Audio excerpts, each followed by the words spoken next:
l'armée luxembourgeoise faisait partie de ce qu'ils appelaient le Ace Mobile Force de l'OTAN, c'est-à-dire plus ou moins les pompiers de l'OTAN, pour rapidement intervenir sur les fronts de l'OTAN, régulièrement aller en Turquie, en Grèce, ou alors en Norvège ou au Danemark. Pendant 6 ans, j'étais chef de section au chapitre. Vous avez de bons souvenirs de ça? Très, très bons souvenirs. J'avais la chance d'avoir le peloton éclaireur. Et en temps de paix, c'est le travail le plus intéressant parce qu'on a beaucoup plus d'indépendance, on est toujours assez loin des chefs hiérarchiques.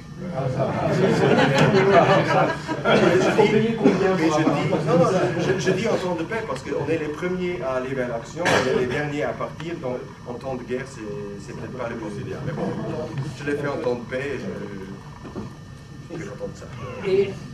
Et tout d'un coup, on vous retrouve au palais grand-ducal. Quelqu'un commence à... Qu'est-ce qu'il a fait?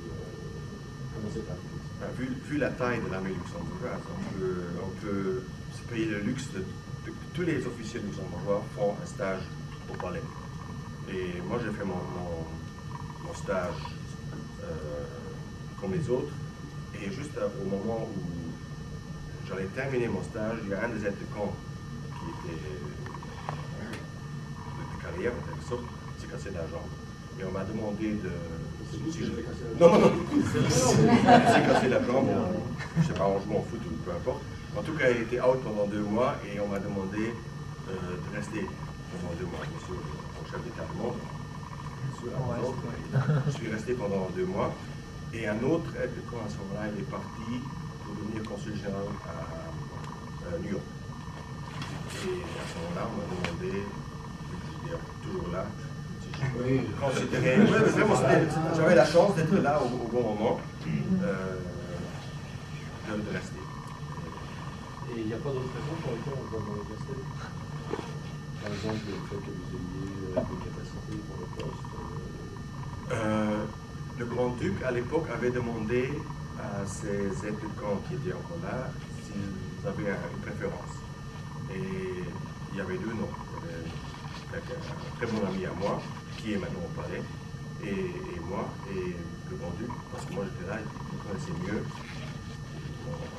Et là,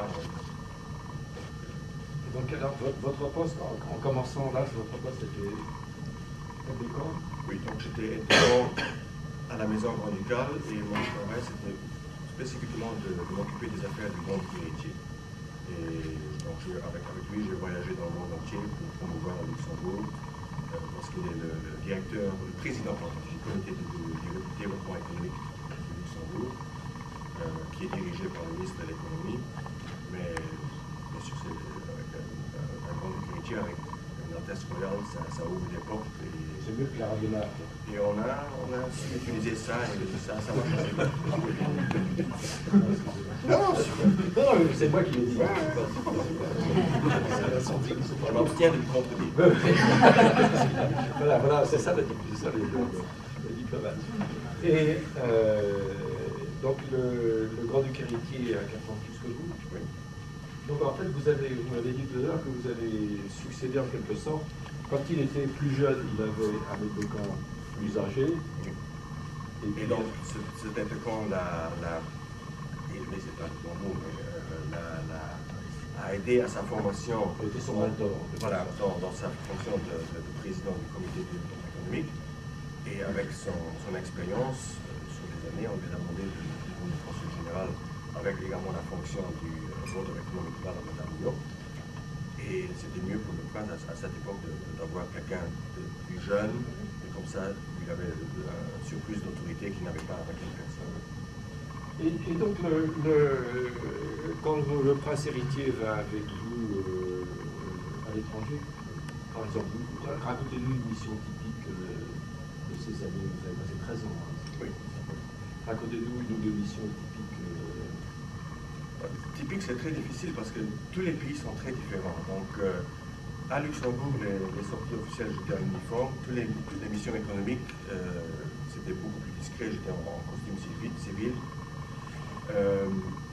Mais ça se passait à des niveaux différents aussi. Donc, si par exemple, si on allait au Japon ou en Thaïlande, obligatoirement, il y avait aussi un passage à la cour éditorial ou royal. Tandis qu'aux États-Unis, par exemple, c'était toujours très low-key. On essayait même de ne pas avoir de services de sécurité, ce qui dans d'autres pays était beaucoup plus difficile, mais ça dépend vraiment du pays.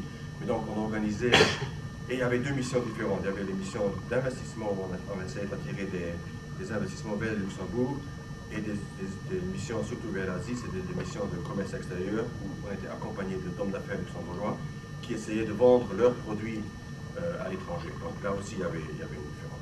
Et quel genre de produits ces hommes d'affaires luxembourgeois essayaient de vendre?